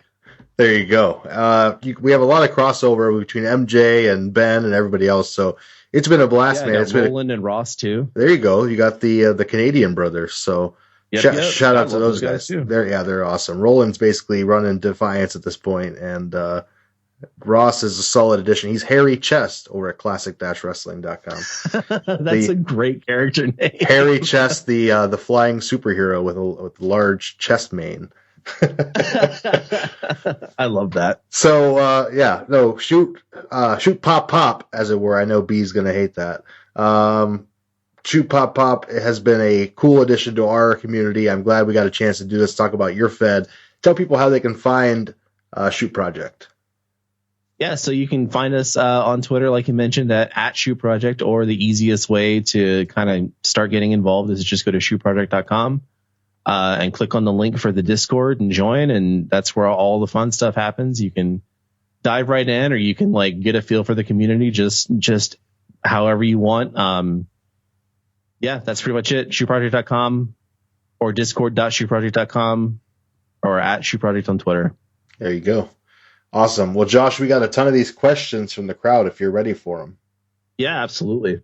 So, Josh, we put it out there to everybody. Drop their questions both on Twitter and the Discord. And on Twitter, we got Mr. J. It's our good friend, MJ. At MJ1229. Question 1. Name an e-fedding secret you've held that nobody knows. Not even Trey, Eddie, B, myself, or any longtime friends. Oh, man. I don't know if I have any like that. I know that's kind of a cop-out answer. I'm trying to think. Yeah, I don't know. Did you ever play a character you never admitted to? No, I always made that stuff very. Actually, that's not true. But I started a character once that I did not tell people was me, but I ended up eventually just being like, by the way, it's me. I have done that, but no, I think that maybe like, oh, you know what? They were in a Fed before we reopened Shoe Project called EWA, and I was very close to joining that just as like a surprise. Like I had talked to the Fed head, who is another person I've known for a super long time, about coming in with one of my characters as kind of a shock thing. And I don't think any of them know that. So yeah, they had a Fed called EWA. I was very close to joining it. There's your secret. There's your secret. I like it. What is the weirdest location you've ever written an RP in? My bathroom, probably. I pretty much, I don't really write RPs on my phone. I'm always at a computer. So, it's, I've done it at a computer that was owned by Amazon because I worked for Amazon for a little while. That's kind of weird, I guess. There you go.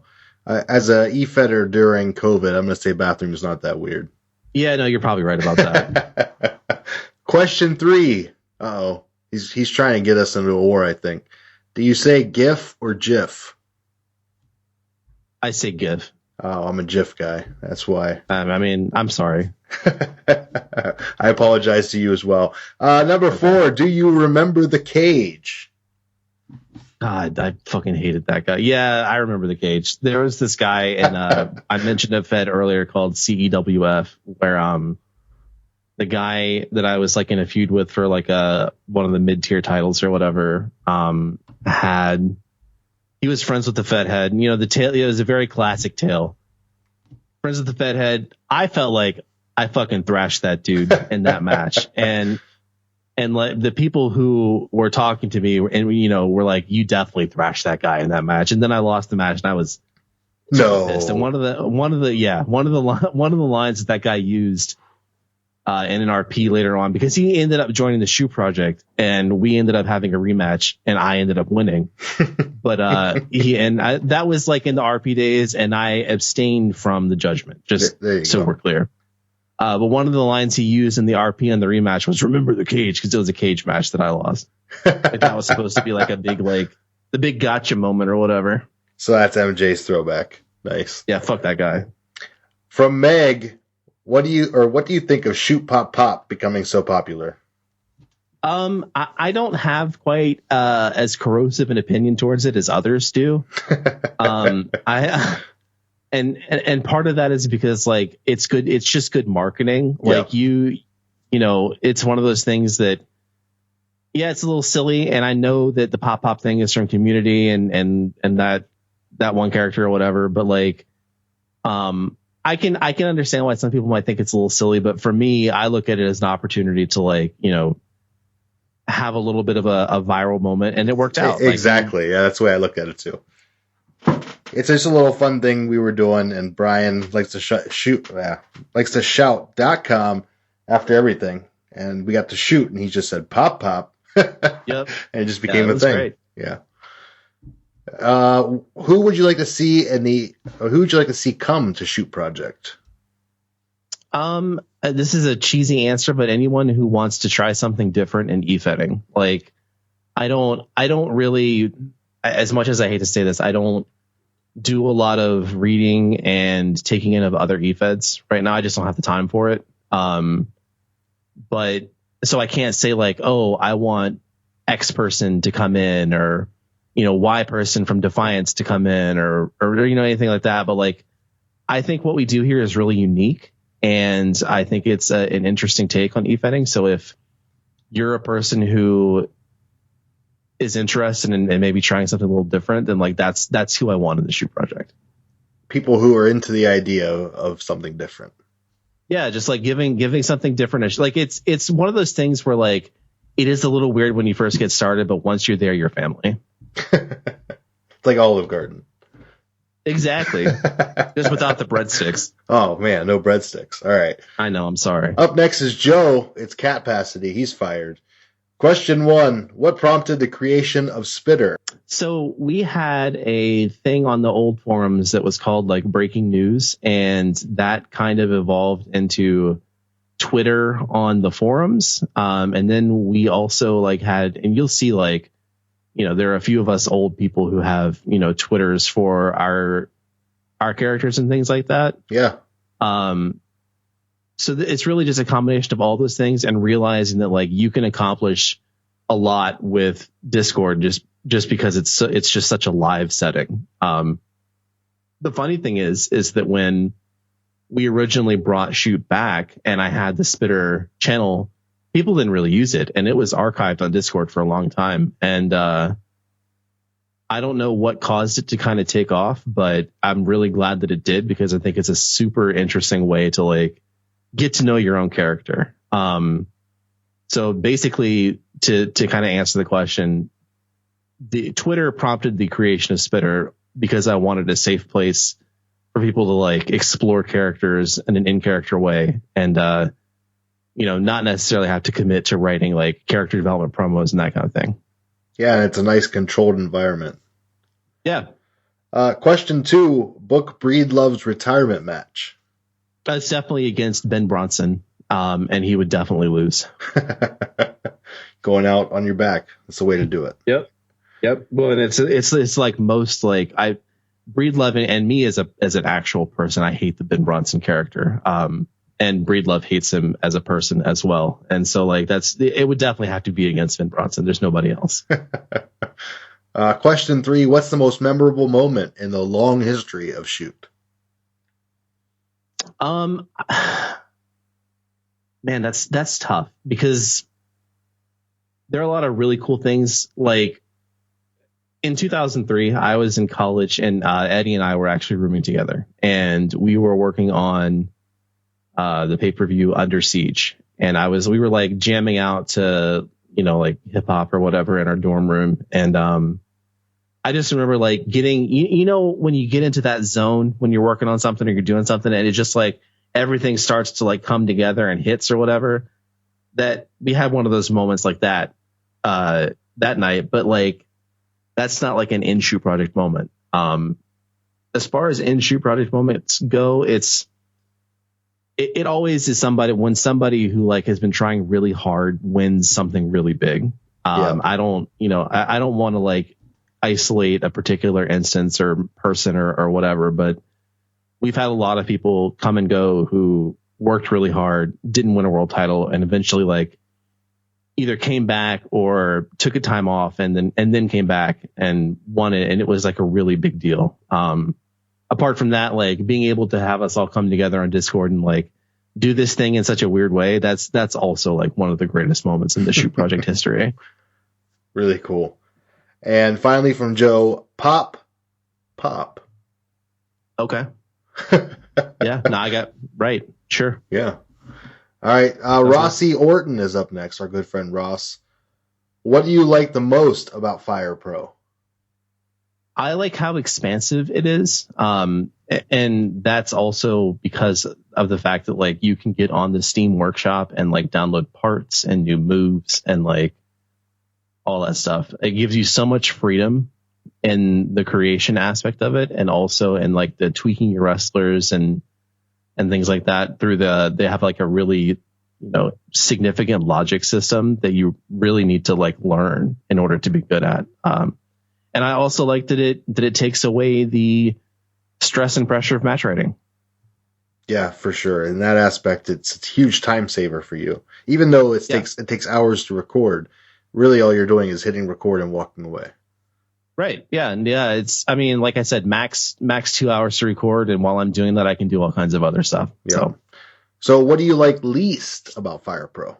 There are some restrictions to the way that the engine is set up. So like there's never going to be a ladder match. And I think that ladder matches are probably one of my favorite stipulations. Yeah.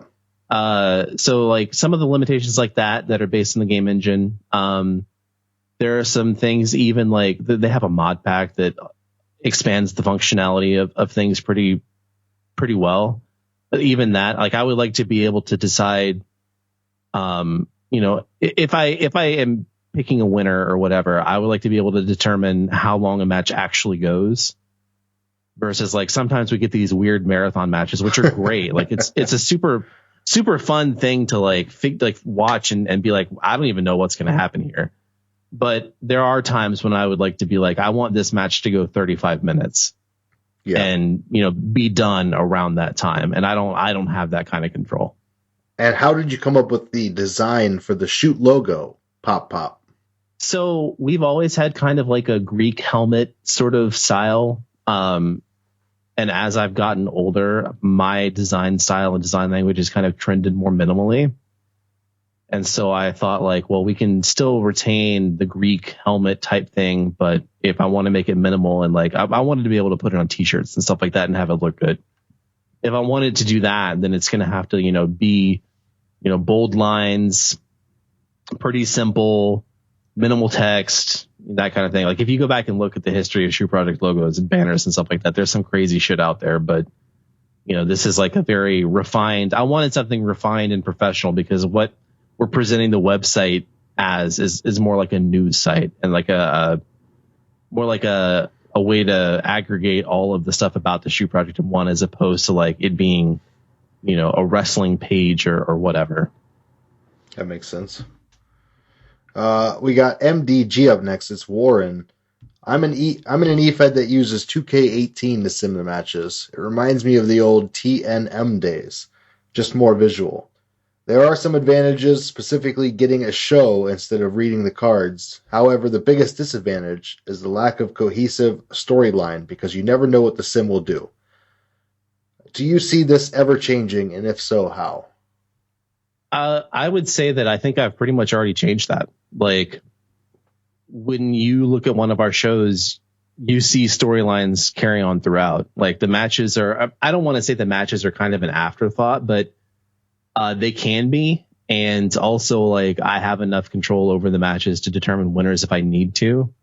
So, like, we don't have that problem where the sim does crazy stuff. And so, like, people have no idea what to do. And then we also have the written out segments so that people can drive their own storylines the way that they want to. So it's a situation where it can be sim, or if you decide, you can angle something.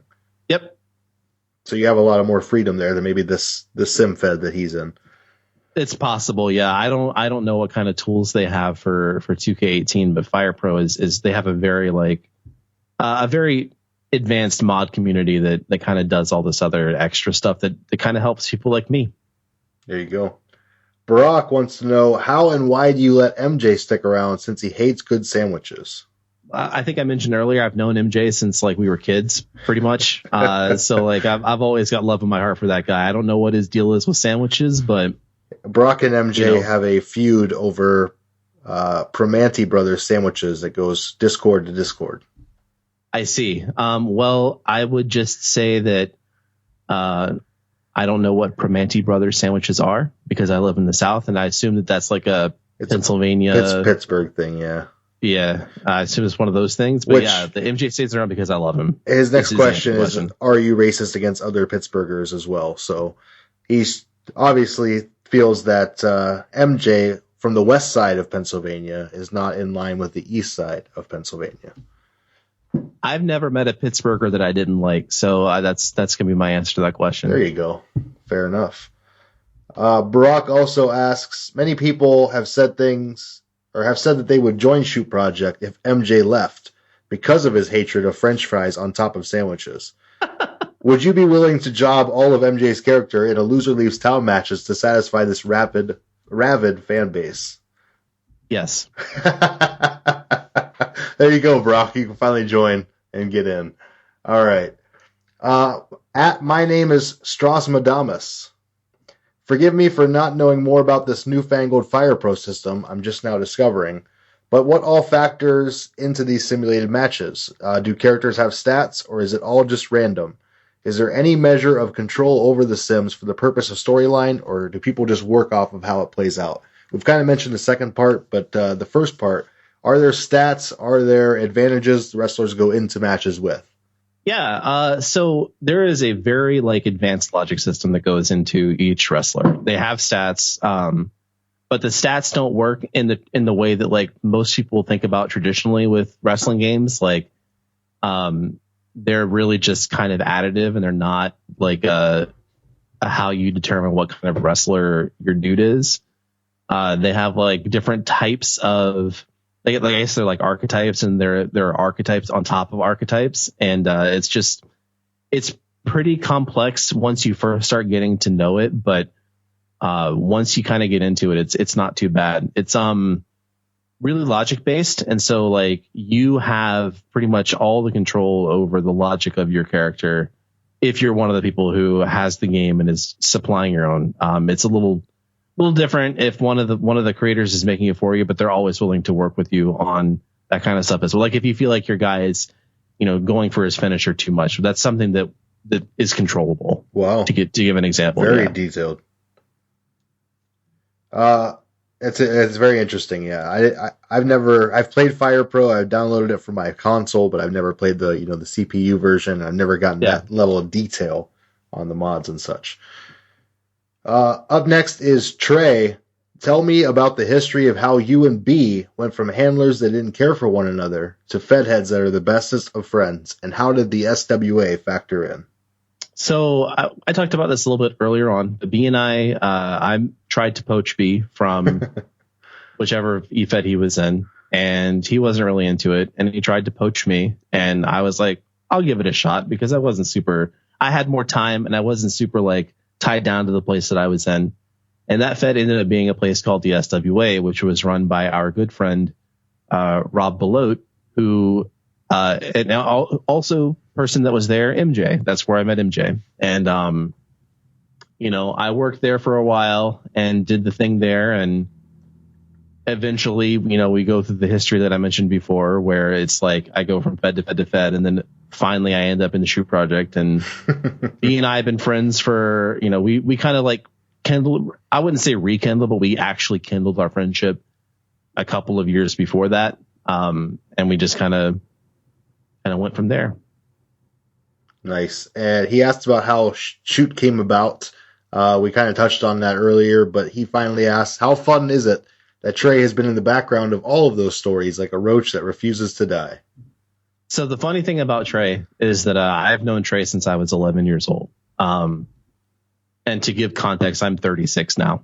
So I've known him for a super long time. Trey is one of my best friends in real life.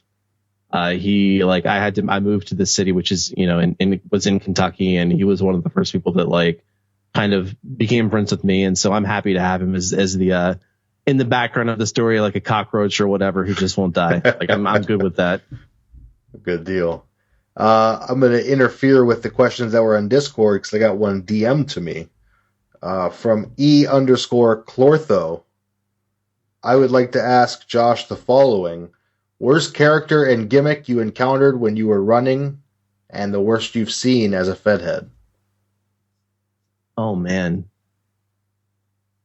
So E_Chlortho is Eddie that I've referred to a couple of times. He's the guy who is the creator behind Shoot, and he's also somebody that I've known since I was 11 years old. He wants the worst character as a handler and as a Fed head.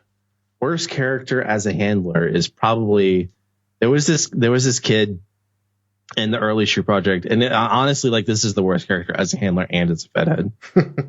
His character name was Straight Jacket. But he didn't spell it normally. He spelled it STRAYT -JAKIT with alternating capital letters and stuff like that. And Sure. He was an absolutely atrocious writer. And he was one of those kids back in the day that always believed they should win if they did even the bare minimum. And he was just awful. That kid was awful. Straight Jacket for the worst for sure. I march to the ring. I tell you, you suck. I go to the back. Yeah, I interfere and knock you out and challenge you for the title and win. Beautiful. If only wrestling was that easy today. Right. Favorite entrance theme of the many that the Real Deal has had? Oh God. Takeover by Ace Stallone. There you have it. Yeah, that's my favorite for sure. And he capitalized many. Yeah, I mean, Real Deal has been my main character for so Real Deal is the owner of the Shoot Project now, and he's not an active wrestler anymore, but he was an active wrestler for a super duper long time. Oh, I got you. Okay. Up next is your favorite admin. It's Lynn's. As a Fed head, what are some feuds that you'd like to see happen? And as a handler, who are some people that you want to feud with? I pretty much, so in current Shoot Project, I'm really interested to see what comes about with the group Valor that actually Lynn's is in. Just because it's a new group that has some interesting characters in it and things like that. So I want to see them branch out. I really want to see what Ross and Roland are capable of on a more significant level. And I recognize that that Roland runs Defiance now or whatever, but I get that. We've got some cool new characters that have kind of started to pop up. People are getting a little eccentric because there's no stress behind am I going to win if I write a character that is transitioning male to female? That kind of stuff that wouldn't have necessarily flown back in the early days.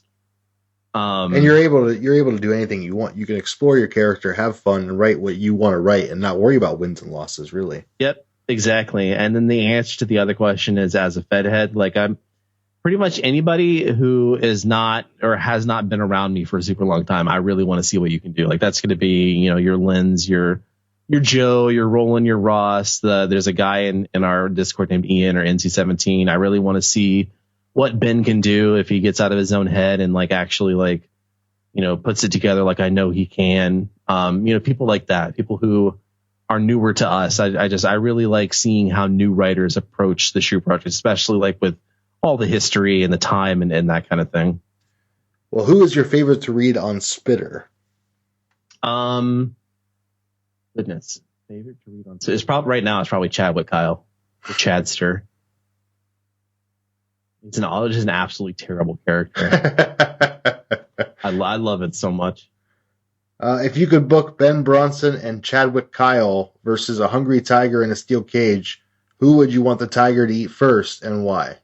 Definitely Ben Bronson, because I act like when I say I hate that character, I really mean that I hate that character. Like, B has been writing Ben Bronson for a while. He kind of took it over from Ben after Ben needed to take a break. And B has crafted that character in such a way that he's absolutely like the most detestable character I've ever seen in wrestling. And he's not even like one of those like super dark evil, whatever. He's just a delusional asshole. And I hate that. Like I hate that guy. So he would definitely be the one that gets eaten by the tiger first. Easy choice. Yeah. Who do you predict is going to have a breakout moment and shoot in the next 6 to 12 months? Definitely Lindsay Troy. Nice. I know that probably seems like an easy answer, but like pandering. No. Yeah, no, definitely pandering. No, it's Lindsay Troy, Ian, who plays NC-17, and those are the two that I'm kind of looking at, as far as big time things on the way for them.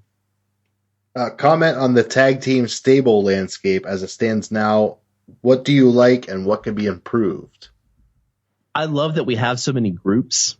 I don't love that like they're basically all between like the same 4 handlers. So like it's tough to book around because, there are people who are working on their singles characters and tag characters and stuff like that. And I don't want to book like singles character versus singles character, but also there's like a match between we call them battalions and shoot with the match between the 2 battalions. And then also there's a tag match that one of the people is involved in. So like that kind of sucks. But otherwise, like I love stables. Stables are one of my favorite things in wrestling. So I want more. I want more tag teams. I love tag team wrestling. I want to see at some point where a tag team, like a world tag team title match, has enough heat behind it where it could feasibly main event over a world title match. That's what I want to see. That'd be awesome. I love when you can hype things up and make it bigger than a main event. Yep. Well, finally, before the bell, just before the bell, in such Ben fashion, Ben sent in 15 questions. So we're going to try to hit him. I think I saw these on Discord and I was like, oh my God. We're going to try to hit him as rapid fire as we can. Okay. He's going to cap it off, or he's going to start off with, "Hi, my name's Ben. I'm a big Josh fan. I have a few questions that I've prepared for you. I hope they tickle your fancy." So okay. Ben's trying to tickle us right off the bat. Sounds good. Question 1. Let's talk inspiration here. What inspires you the most in the vast landscape of e-fedding? I want to innovate. Like I want to do things differently than other e-feds do. That's really it. I want to innovate. I want to be an innovator. Innovating you are. So what do you think makes you such a strong, well-rounded Fed head? I am not too up my own ass that I am not willing to listen to criticism or make changes. I think that in the past I have been like that, and so it's helped me not be like that in the future. Speaking of in your own ass, what's your favorite Ben 2 moment? When he came back. Big return. Yeah, no, I was really excited. Like when so we have a segment bot that you can like submit stuff to. And when I saw his segment come in, I read it immediately and I was like, oh boy, it's been 2. He's back. And I was like, I literally messaged him on Discord and I was like, I'm so excited to see you back. So yeah, amazing. That's definitely my favorite Ben 2 moment. If you could pick a meal that represents you, what meal would it be and what dessert would you finish it off with? Steak, a ribeye, medium rare, loaded baked potato, and for dessert, cheesecake. There you have it. Gilligan time. If you're stranded on an island, what 5 handlers in e-fedding would you want with you? So I would want Ben 2 because he is apparently like Mr. Fix-It. He did some weird shit with a hot water heater recently. I would want Brandon or B, and then that's because like he's my like hetero life partner. I would want Eddie because we could talk about like all kinds of. Eddie has like this wealth of knowledge about just the most random shit that it's just like it's incredible. Trey would be on there, just one of my best friends. And then for the 5th, I've got Mr. Fix-It. I've got the life partner. I've got the can talk about anything. I've got the comic relief. Probably going to be Greg is going to be my number 5. And that's because Greg will be like the one that keeps us, in reality. I like it. It's an interesting question. It's not one we've been asked here on the Efed podcast before. So, referencing the above question, we already know B is your skipper. Who's your Professor, Marianne, Ginger, and the old couple that annoyed me when I watched the show? Eddie is definitely the professor. Trey is the old couple that annoys me when I watch the show. And then Ben can be one of the other ones. And then I don't know who the other one. Yeah. And then I don't know about the other one. Greg, I guess Greg would be the last one. I love that he called B as your skipper right off the bat. Yeah. No, that's for sure. He knows. Number 7, close your eyes. Take a deep breath. I want to hear it. Oh, sorry. Maybe get right in front of my microphone. Okay. ASMR time. There you go. First shoot project character that is not yours that pops into your head. Chadwick Kyle right now. There you go. Chadwick. Which is crazy because it's an awful character. Question 8, in reference to 7, why is that? Because we were just talking about him, I guess. So he was the freshest on the mind. Not because there's any merit to the character or the person. Like it's Trey's character. So like I feel comfortable saying like there's no merit to the writing. Beautiful. If Josh is a comic book hero, what's your superpower? Flight. It's always flight. Flying. Yeah. You've got $10 million and you have to donate 35% to charity. Where's it going? Doctors Without Borders. For sure. It's a classic one. Yeah, I love that organization. All right, create a new Starbucks beverage. What's it going to be? All right, so this is a knockoff of from a coffee place that I've had before, I think.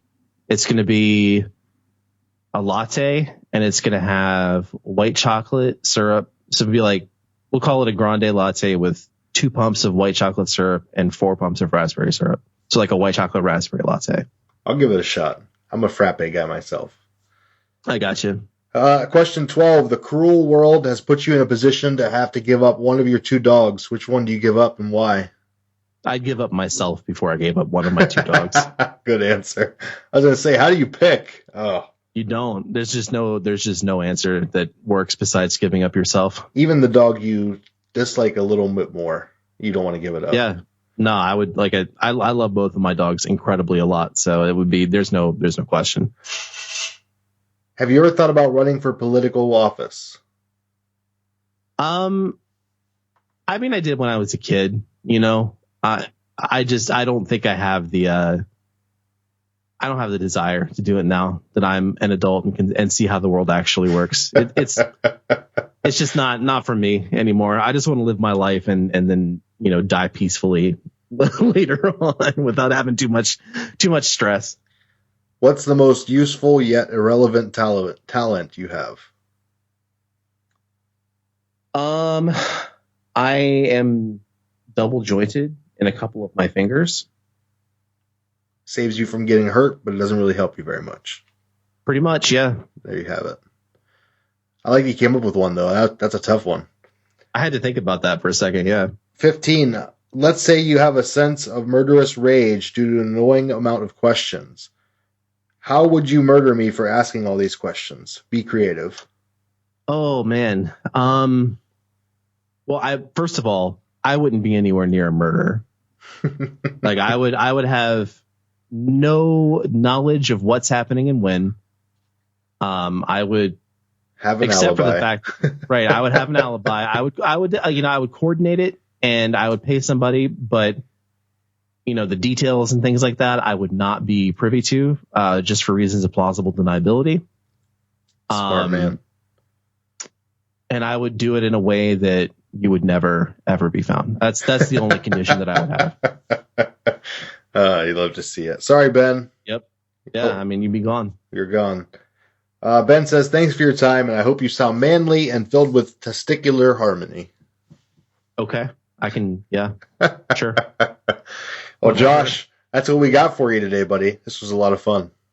Yeah, it was a lot of fun. I appreciate it. Yeah, no problem, man. I'm glad that we got you on. Let's talk about it one more time. ShootProject.com. You can find them on Twitter at ShootProject.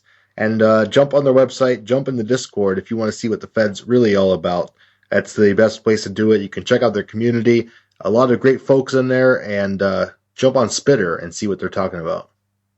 Yep, Spitter's a dream. Shoot Project's a dream. We were celebrating this is actually the month of our 20th birthday. How cool is that? An EFED the last 20 years. Cool. Yeah. Anybody else you want to shout out? Anything else you want to plug, promote, or put over before we go? Let me get some shout outs for Defiance Wrestling, for the EFED podcast and the EFED podcast Discord, Mikey Unlikely, and my boys B, Eddie, and Trey, and the rest of the Shoot Project guys. Appreciate that very much. Guys, check them out. ShootProject.com. Shoot. Pop, pop. And that's going to wrap us up for another edition of the EFED podcast, and a great episode 82. I want to thank our guest Josh for talking to us about Shoot Pop Pop. Shoot Pop Pop. And those guys are probably going to show up big time again here this year in the Top 100 Countdown. Details coming soon. Shoot Pop Pop. I'm hoping my classic guys show up for the countdown as well. And of course, Defiance showed out last year as well. It is even larger now. So I can imagine what we're going to see from them. Shoot Pop Pop. I don't feel in the intro and the outro. I got enough of them in. Shoot Pop Pop. I get you. I want to thank WWA for being our spotlight this week on the podcast. Check them out, twitch.tv/WorldZ. I want to thank our sponsors for sponsoring the show. I want to thank our patrons just for being awesome and supporting us each and every month over at patreon.com/EFED podcast. You guys are great. For as little as $3 a month, you too can support us and help us out and grow what we're doing here on the EFED podcast. We're going to hit you with some more YouTube content soon on the top 100 and the top 50 tag teams. We're excited to bring it to you. We appreciate you hitting that subscribe button, hitting that follow button on Twitter, and making sure you're tuned into all of our tweets and action going on over at twitter.com/the EFED podcast. .com/EFED podcast. Guys, check out Twitter. Check out EFEDpodcast.com. Check out EFED Tees. Check out EWTs. They're the same thing. Check out DefianceWrestling.com. Classic-Wrestling.com. We've got so much going on right now. It's insane. We got so many sponsors, so much great content, great listeners. We appreciate all of you. For Brian, I'm Mikey. This has been episode 82 of the EFED podcast, where the wrestling is written, but the characters are real.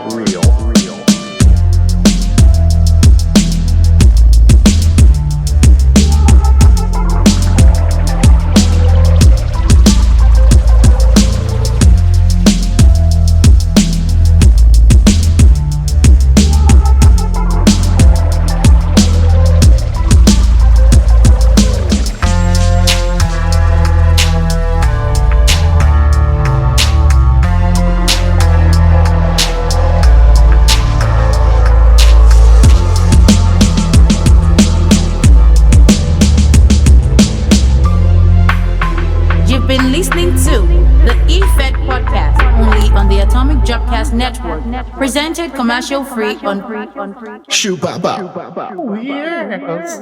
Panera. Hey Brian, if you're listening to this, you're the best. Yes, you are. No matter what Mikey says, you're the best. The whole show works because of you.